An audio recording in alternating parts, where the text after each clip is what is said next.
Space. Stop. Hey, I'm Bob. I've been totally blind since birth and I'm into Star Wars. We took a look at a Star Wars Legends action figure in our last review. We took a look at Shira Bree in her Rebel pilot outfit. While Luke and Shira were on a mission together, Luke had to use the Force to discern friend from foe, and he wound up shooting Shira Bree down. Felt awful about it. He was discredited by his Rebel pilot pals.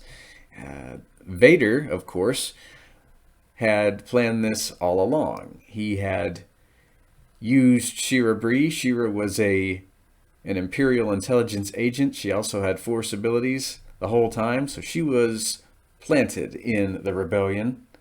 Vader wanted to cause a rift between Luke and the rebels. Of course, he wanted Luke to switch sides. That didn't work out, but he was able to salvage Shira Bree from the wreckage, and Shira was rebuilt and given all sorts of cybernetic implants. She already had a few, but this is Shira as Lumiya. And after Vader's death and the Emperor's death, she took the title of Dark Lady of the Sith. She studied up on more Sith teachings. She learned how to build herself a light whip, and that's what we see her armed with in her left hand. This thing has shards of kyber crystal in it, powers her light whip. The hilt is comprised of Mandalorian iron. Of course, I guess you'd call that Beskar now. They started using that term in the Legacy of the Force novels, I think. Lumiya was also in those. So she's got her light whip in her left hand.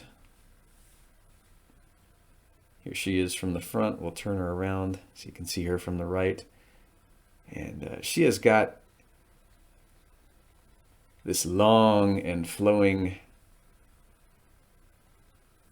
cape on there in the back. I haven't seen a cape quite like that on any Star Wars action figure. It's kind of cool. And this light whip, you're not able to pose it in any way. I wish they had put one of those little bendy wires in this, but it's okay. I still enjoy having her hold this. Doesn't detract from the figure.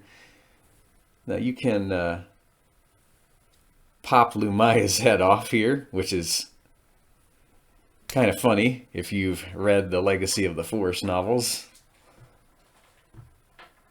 And you can actually take her little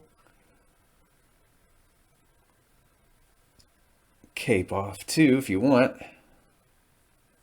And she comes with an alternate head. Just pops right on.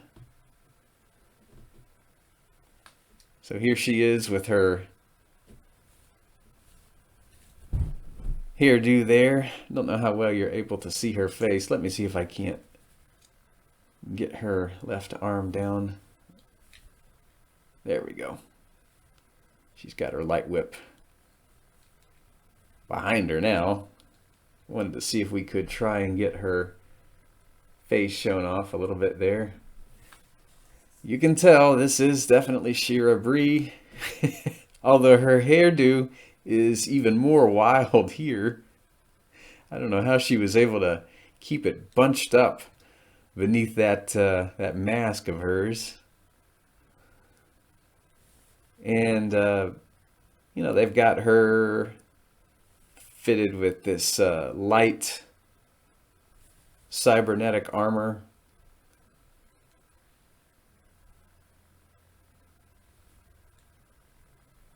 Here she is from the front. Man, that hair is just blocking her face, but you can't rearrange that. You can still see her visage there, I guess.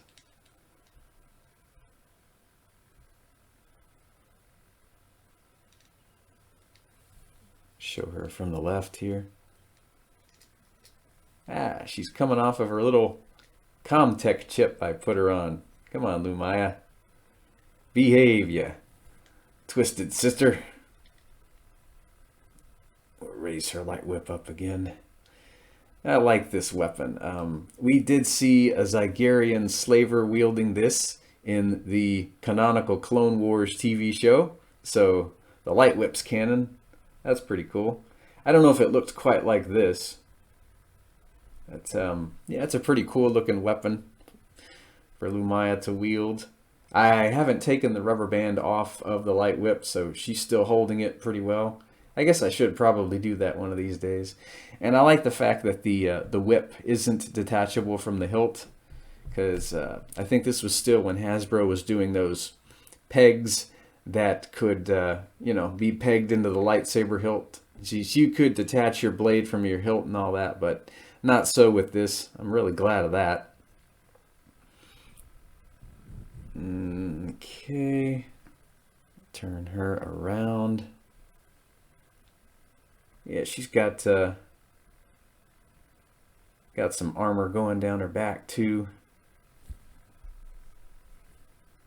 All right, well, that will do for our dear Dark Lady of the Sith. Hopefully I have shown her off as well as I can. I like her armored look here. She's got these,